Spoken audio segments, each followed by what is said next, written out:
Al continued to make musical parodies and send them in to Dr. Demento. Even though he was studying architecture, he was driven by his love of music.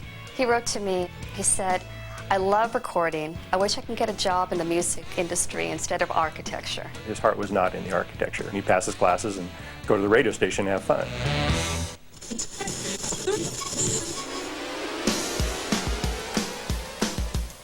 There were usually a crowd of people hanging out at the radio station whenever he was on the air. You'd have to be deaf to not understand how funny he was, and how inventive he was, and how clever he was. Everybody liked Al, except for the person who took over the radio station.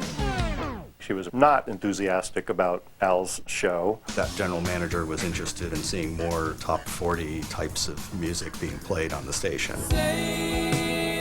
Christopher Cross and Sailing and Air Supply. Nothing that anybody at college would want to listen to. Well, that didn't quite meet Al's format, but he would play music off of that list. I know just how to whisper. But he would play them backwards, or play them at the wrong speed, or play them with chicken noises over them or something. He was doing a lot of things that made the general manager very, very angry. He did a skit where KCPR management had apparently taken over the Weird Al show. And in the background, you hear Al like he's tied up. We will be playing regular, formatted, mellow, and familiar music. And then Weird Al manages to get loose. Get away from that microphone! And I stop it! I don't think they took too kindly to that one. They started putting more and more restrictions on Al. It became a nightmare. They were continually holding him back. He was just essentially in a straitjacket, and you can't confine him like that. He's too creative. Eventually, he just said, I can't do this anymore. Technically, Al was not fired from KCPR, but it basically became impossible for him to do a show, and he just quit. He was devastated. It was the only time I've ever seen him cry. It was his passion, it was his life, it was his creative outlet. And when they forced him out, he was a broken man. So he would travel down quite a bit to visit the Dr. Demento show. Time once again for the Dr. Demento show! He was part of the Dr. Demento family. We would be in the studio just making funny little sounds while Dr. Demento was introducing the show. Al would show up to holler, "The doctor is here!" Al was often off in a corner by himself, writing.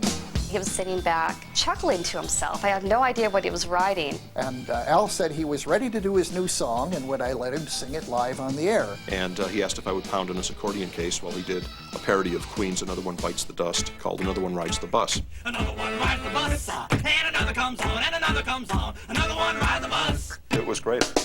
It became one of the top request songs ever. They kept playing it over and over. Stations all around the country were demanding copies of it. We started getting just flooded with phone calls of people wanting to interview Al. Al calls me and says, you know that thing we did? Another one rides the bus. It's a hit. And when I finish school, I'm going to come back to LA.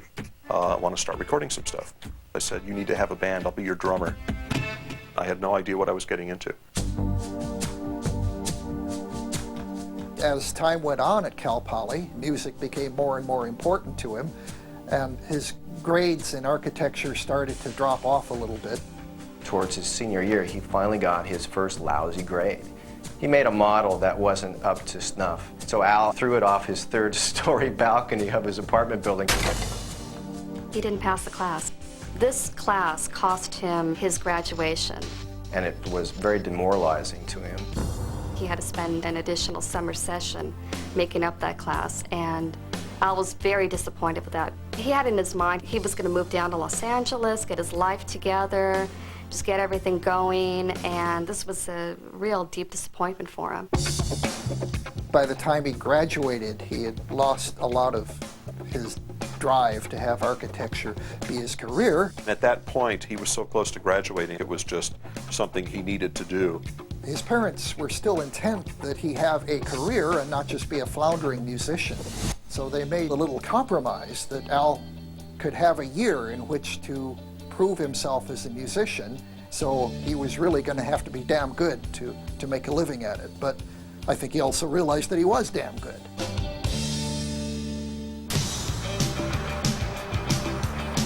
Right after college, Al came immediately down to Los Angeles because that's where the record business was. And he knew that he wanted to be in some way, shape, or form in the music business. His first apartment was in an area where you were on a first-name basis with guys from the local SWAT team. It was just so nasty. The elevator just reeked of urine. I don't think he even noticed that there was, drunks sleeping in the lobby. His bathroom didn't really have anything in it except for a roll of toilet paper. He had a fork, a knife, and a spoon taped up on his wall. I said, Al, why do you have utensils on your wall? And he said, well, every time my friends come over, they tell me I need to put something on my wall. So now I've got something on my wall. He'd be actually so broke that we would set up in a little corner on the street. He'd open his accordion case and we'd play and sing, and people would throw money in and we'd split that. He was willing to do what was ever necessary, to have low-paying jobs, to do whatever so he could do his music. The only job he could get was a job in the mailroom at Westwood One, and that's enough to pay the bills while he continued to work on his songs and try to make it in the industry. All he cared about was he had a roof over his head, some place to develop the music and work on getting a record contract. We would sit on the floor and we would come up with these musical parodies, but most of all, we would dream about what he wanted to do with his life. I don't think there was a lot of people who believed that he was really going to stand out and actually be able to make a living at this. He took some of his savings and pressed up 1,000 or so copies of an EP containing Another One Rides the Bus. I went with him to all the record stores around town and, can you put 6 of these on your counter? And they sold for $4 a piece back then. So after a week of the record being out on the market, Al had run in and said, Eric, guess what? We sold 8 copies of my record at Boo Boo Records this week. So my roommate Brad and I sort of looked at each other and I said, well, Al, Brad bought 4 copies and I bought 3 copies. So he was a little dejected after that. A couple months later, TK Records came around. That deal just sort of fell into his lap. TK Records released Another One Rides the Bus. And shortly thereafter, Al got booked on Tom Snyder's Tomorrow Show. I just remember Bermuda going, we're going to be on the Tom Snyder Show. This thing is going national. You guys are going to see. This is going to be really big.